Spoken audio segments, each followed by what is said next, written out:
Everyone, welcome to commerce lectures. I am Neha. आज का हमारा टॉपिक है types of delegation of authority. यानी ये जब अथॉरिटी किसी अपने सबॉर्डिनेट को दी जाती है तो किन किन तरीक़ों से दी जाती है वो सभी हम पढ़ने वाले हैं इसी वीडियो में। एंड गाइस, ये नोट्स हैं, डिस्क्रिप्शन में लिंक मिल जाएगा, वहाँ से आप नोट्स डाउनलोड कर सकते हैं।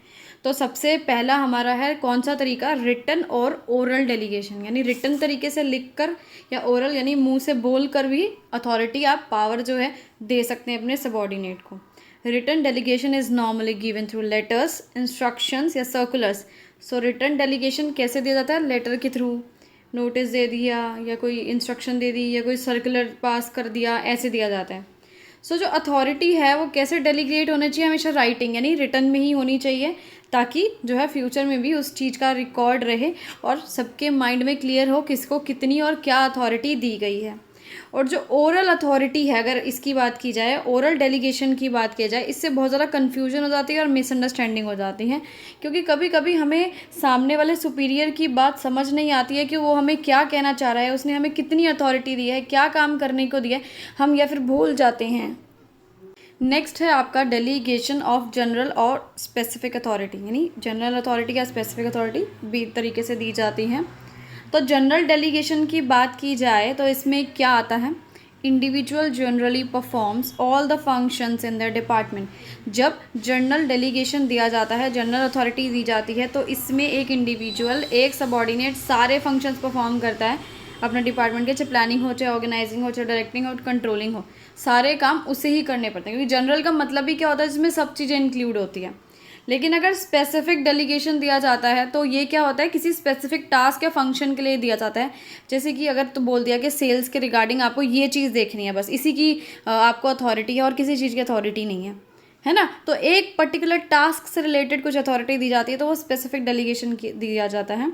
The person with the responsibility clearly understands his role. और जिस भी इंसान को ये रिस्पॉन्सिबिलिटी या अथॉरिटी दी जाती है उसके माइंड में बिल्कुल क्लियर होता है कि उसका रोल क्या है, यानी उसको क्या काम करना है, क्या काम नहीं करना है। नेक्स्ट है लेटरल डेलीगेशन। क्या चीज़ है ये? When a person is delegated authority to accomplish a task. यानी जब भी किसी को अथॉरिटी दी जाती है कोई भी टास्क कंप्लीट करने के लिए, तो उसमें पता है बहुत ज़्यादा टाइम लगता है, एफिशिएंसी भी नहीं आती है काम में। क्योंकि एक इंसान इतना सारा काम कैसे संभाल सकता है अकेले? बिल्कुल भी नहीं संभाल सकता यार, बिल्कुल भी नहीं, बहुत मुश्किल हो जाती है। So he may need a lot of persons. उसको कुछ लोगों की ज़रूरत होगी जो उसकी हेल्प कर सके, है ना। So in this case he directly contacts the persons informally to get the help. So इस केस में क्या होगा? वो डायरेक्टली लोगों के पास जाएगा, ठीक है, अपने कलीग्स के पास जाएगा और उनको बोलेगा कि मुझे तुम्हारी हेल्प चाहिए, इस चीज़ में तुम मेरी हेल्प करो, ठीक है, हेल्प मांग सकता है। तो ये हो गया लेटरल।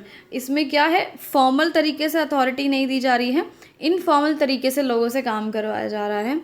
नेक्स्ट और लास्ट है फॉर्मल एंड इनफॉर्मल डेलीगेशन। तो सबसे पहले है फॉर्मल डेलीगेशन। क्या होता है? When duties are delegated according to formal structure of organization. जब अथॉरिटी कैसे दी जाती है? फॉर्मल स्ट्रक्चर के अकॉर्डिंग दी जाती है। यानी फॉर्मल स्ट्रक्चर क्या होता है? जो आपका सुपीरियर सबॉर्डिनेट का रिलेशनशिप है उसके अकॉर्डिंग दी जाती है। जैसे एक सुपीरियर ने अपने सबॉर्डिनेट को अथॉरिटी दी, उस सबॉर्डिनेट ने अपने नीचे वाले सबॉर्डिनेट को रिस्पॉन्सिबिलिटी या अथॉरिटी दी, ऐसे करके पास होती है, ठीक है। तो वो होता है फॉर्मल डेलीगेशन। लेकिन इनफॉर्मल डेलीगेशन क्या होता है?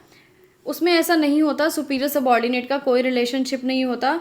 It does not arises due to position. यानी पोजीशन जो आपकी रैंक है, ये अथॉरिटी उसकी वजह से नहीं मिलती आपको कि आप इस पर्टिकुलर डिपार्टमेंट के मैनेजर हैं तो आपको ये अथॉरिटी दी जा रही है, नहीं। बल्कि किस लिए दी जा रही है? कुछ सर्कमस्टांसेस की वजह से, कुछ कंडीशंस की वजह से दी जा रही है। कुछ ऐसी सिचुएशन हो जाती हैं, जैसे कि सपोज एक मैनेजर था जिसको कुछ अथॉरिटी दी गई, लेकिन वो मैनेजर बहुत ज़्यादा बीमार हो गया, अपना काम नहीं कर पाया, छुट्टी पे चला गया। तो एट टाइम क्या करें भाई? तो इनफॉर्मल तरीके से किसी दूसरे को बोल दिया जाता है, अरे भाई यार प्लीज़ ये काम तुम संभाल लो, ये रिस्पॉन्सिबिलिटी तुम ले लो, ये अथॉरिटी तुम ले लो, ठीक है। वो है ये। A person may undertake a particular task not because he has been assigned it. कोई भी इंसान कोई भी पर्टिकुलर टास्क कर सकता है, इसलिए नहीं कि उसे वो दिया गया है टास्क, नहीं, बिल्कुल नहीं। बट कि ज़रूरी हो जाता है वो टास्क करना। ऐसी सिचुएशंस पैदा हो जाती हैं जिसकी वजह से उसको वो जिम्मेदारी उठानी पड़ती है, हाँ भरनी पड़ती है कि सर कोई बात नहीं, मैं हूँ, मैं कर लूँगा ये काम। ये इनफॉर्मल तरीका है, ठीक है, फॉर्मल तरीका नहीं है। इसके लिए वीडियो ख़त्म।